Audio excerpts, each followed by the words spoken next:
What does it take to be the person who holds the purse strings at the SFMTA? When I think about being a CFO, I think about it being my job to protect the long-term financial health of the agency. Welcome to Taken with Transportation, the SFMTA's official podcast. I'm your host, Melissa Call-Ross, and in this episode, we are getting to know the agency's Chief Financial Officer, Bree Mawhorter, and learning how she gets around town. We begin on a breezy afternoon in San Francisco's Glen Park neighborhood, where Mawhorter lives with her family. So we are sitting in the plaza of the Glen Park BART station. I have parked my bicycle at a bicycle rack right outside of BART. Most of the time when I'm coming to work, I ride on the bike path from Glen Park up Chenery, or sometimes the slow street on Arlington, where I connect to the bike path on Valencia and ride it all the way to work. Sometimes, if it's rainy, I will take the J Church, which is if you walk over the bridge by the BART station, I can take the J Church. Sometimes when I walk my daughter to school, I walk along Arlington, leave her at Dolores Huerta, and then get on the 14, or preferably the 14R. This is a pretty major intersection for cars, and there's lots of people walking all around, walking to downtown Glen Park. In addition to the nearby J Church light rail line, several Muni bus routes also pass through this area of Bosworth and Diamond Streets where we're sitting. 44 O'Shaughnessy 2. The Bayview District. Just steps away from the downtown, so to speak. Downtown Glen Park has an IRL bookstore, which is so exciting, a lovely market, a nail salon, and then various and sundry delightful little coffee and restaurant places. So we could really spend a whole weekend in our neighborhood and never need to leave and walk everywhere that we want to go. Mawhorter first moved to San Francisco in 2000, before leaving for a few years to earn a master's degree in urban planning and a master's in public policy. She came back in 2004 and has worked for the city for years, including a previous stint with the SFMTA. She began her current position as CFO in November of 2022. And what is the job like for her? People ask me all the time how it's going, and I always say it's a terrible job, but I like it. So I don't know if that's good or bad. It's not a terrible job, it's just a difficult job. But nothing that's worth doing is easy. When I think about being a CFO, I think about it being my job to protect the long-term financial health of the agency. So for me, it's a lot about making sure the agency has good internal controls, making sure that we are set up for a long-term path for financial success, and creating processes, decision sets, and information that let the other members of the executive team make good decisions. Okay, so let's talk a bit about that financial health and the agency's budget. Our budget over the next 2 fiscal years increases at around 3% each of the next 2 years. But inflation is over 3%, and employee wage increases are over 5%.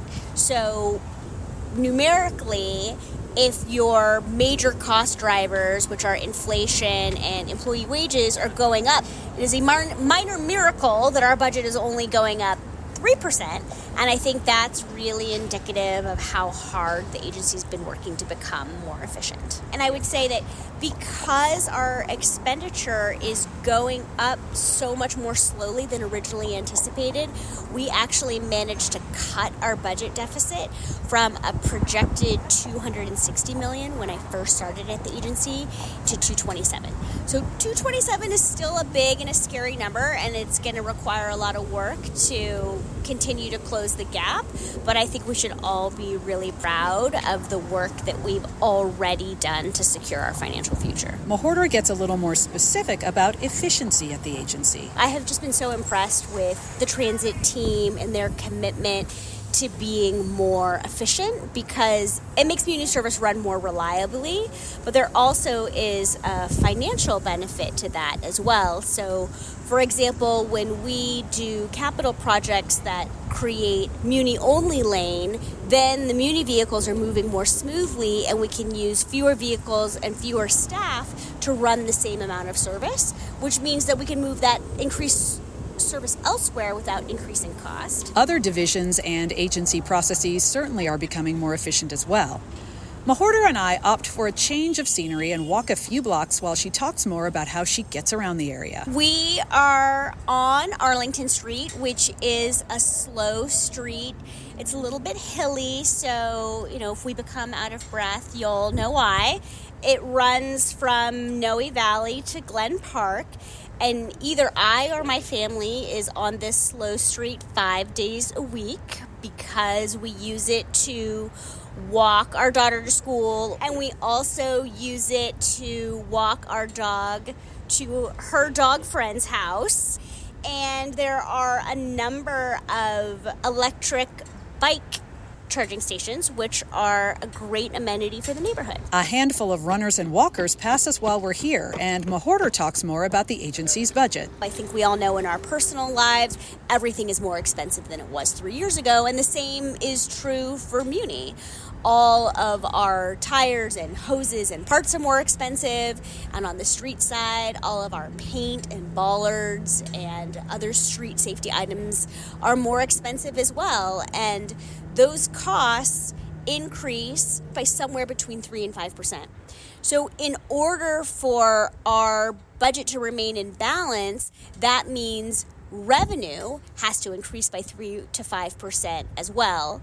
And that's only if we do nothing new. If we do everything exactly the same this year as we did last year, we can expect our costs to be 3 to 5% higher. And when we also want to do better by doing more or doing new things and being innovative, then those things also add cost to the budget.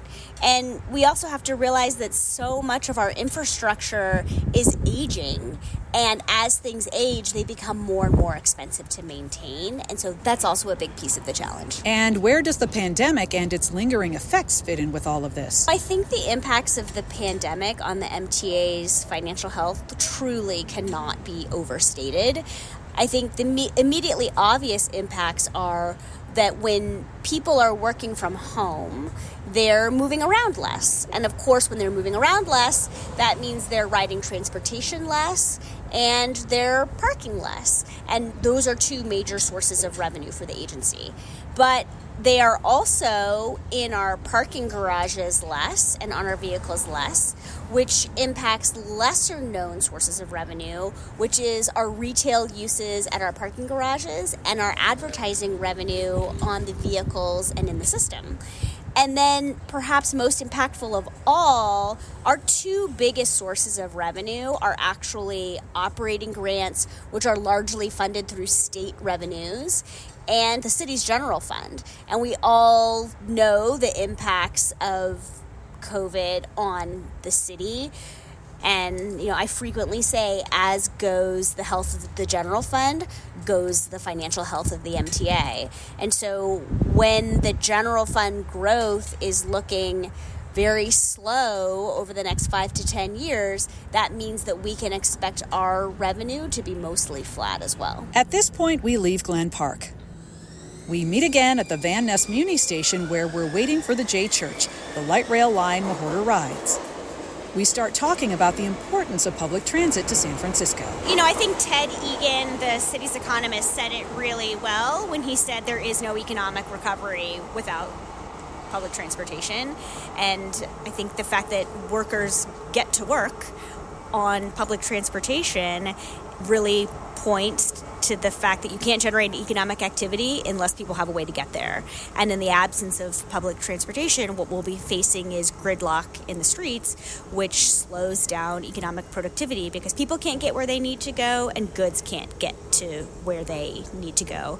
And then I think transportation also provides a lot of other policy benefits outside of the economic benefits.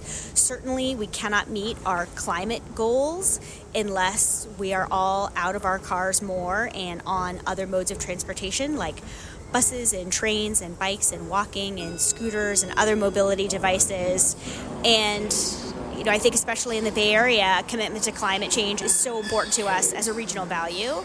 And then transportation makes a major contribution to equity. Not everyone can afford to travel in a private vehicle. That's very expensive. And people of all income levels need to be able to move around and get themselves and their family where they need to go. Does the traditional transit funding model still work? That is such a good question, and I think a question that policymakers and elected officials are making throughout the country.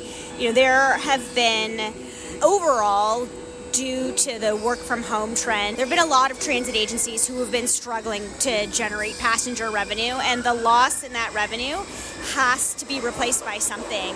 And at least 5 other major transportation agencies in the country have recently gotten additional government subsidies to support their operation. That includes the New York Metro, the Boston Metro, the Denver RTD, and WMATA in Washington, D.C. So I think that really points to a fact that we need to think about a different transportation funding model given the decreases in ridership in the wake of societal structural changes that have happened post-COVID. So what could replace the dependence on passenger revenue? That's something that we're all really trying to figure out. Transportation has been funded in a certain way since post-World War II, and that's been 60 years of history and tradition, and I don't think that we're going to find the answer to this question in the next 30 days, but we definitely need to figure it out in the next 3 years. Our J car arrives. We hop on, and Mawhorter talks about her relationship with the line. I took the J every day to work the first time I worked at the MTA when I worked in revenue collections and sales. And today? If I don't ride my bike or I don't ride the 14, then I ride the J. The experience of riding public transit is different for everyone and can be really personal. For some people, it's the only time they can find to read a book. Others listen to music or podcasts. People around us are chatting. So what's riding the J like for Mawhorter? I think it's a nice opportunity to reflect on what the day is going to be or what the day was as I either go to work or come home. And, I often find that I get some of my best ideas when my mind is relaxed and I'm not actually thinking about the problem. Something will drift into my head and I'll think, aha, that was the solution all along. So I think riding public transportation can be just a great way to give you a moment in your day to slow down a little bit and do some creative problem solving. We get off the J on Church Street and decide to head back toward Van Ness. That's when we get an unexpected treat. We've gotten on actually an F Market in one of our historic streetcars, and this is another great thing about the J. Well, my favorite thing about the J is that sometimes if you're waiting for the J, an F historic trolley car will come by and you get to ride that. And I will say that one of my Muni dreams is to someday ride the boat car, because I really want to ride that thing. The boat car, or boat tram, is an open-air historic streetcar. Our thoughts turn back to the SFMTA budget, and Mawhorter tells us a bit more about the process. Work on each 2-year budget begins about a year in advance. So the first thing that we have to do is we have to project how much revenue we anticipate having. Just like your household budget, we can only spend what we bring in. So in order to know how much we can spend, we have to know how much money we anticipate generating. Then we have to look at what our spending patterns were for the prior fiscal year. And then we need to factor into the expenditure any changes in expenditure that we see coming in the next budget cycle. And then we have to compare revenue and expenditure. And if revenue is more than expenditure, meaning we're planning to generate more revenue than we are planning to spend to provide our current level of service, then the budget's fun. Then you get to add things that make the work that we do easier and the service that we provide better. And if expenditure exceeds revenue, then that's not very fun at all. And then you have to identify places where you can spend less and where service is going to have to decrease. And just how many people work on the budget? When well executed, the budget is an agency-wide effort because the budget impacts everyone. Every single one of us is touched by the budget because it depends on how many colleagues we have on our team. It depends on what we can spend in order to do the work that we want to do. So the core of the budget team is the operating budget team, which reports to me. And then each of the divisions has a budget liaison. And then everyone in the agency would be working to make sure that their division budget liaison understands and is best able to advocate for their division's needs. Community meetings are held to get the public's input, and the SFMTA Board of Directors must approve every budget before it's sent to the mayor's office, and then finally the San Francisco Board of Supervisors.